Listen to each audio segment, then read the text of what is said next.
I was beaten, raped, and murdered on a public bus in India.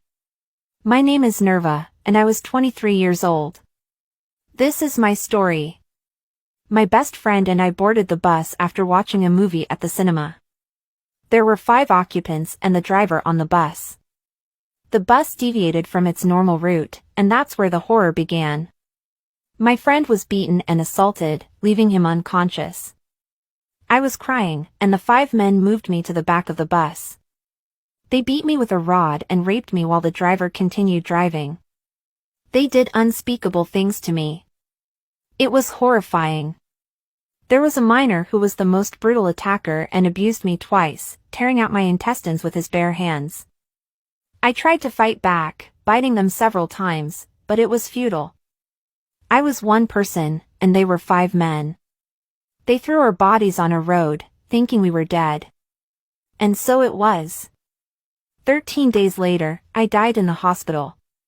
One of my attackers was killed in prison. 4 of them were sentenced to death. And the minor was sentenced to 3 years of confinement in a reformatory. I was forced to marry my cousin when I was 14 years old.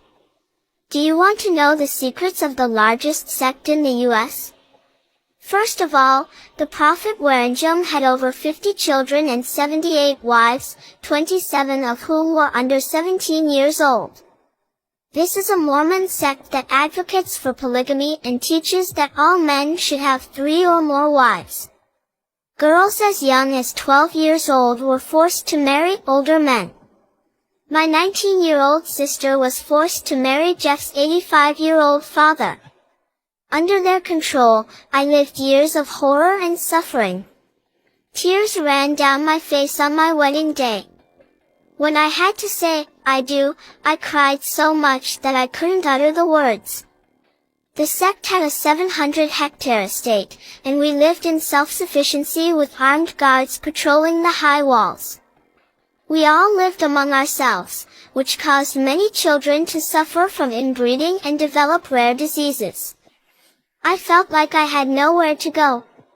I didn't want to be in this marriage. I sincerely felt the pain. However, I found the strength to escape and confront Warren Jeffs in court. This battle was not only mine but also of many other child victims. In his trial held in Texas in 2011, Warren Jeffs was sentenced to 107 years in prison. Although imprisoned, the polygamous group continues to lead their sect from his cell and deliver sermons over the phone. It is believed that there are still over 10,000 members. Leave a comment if you know my story.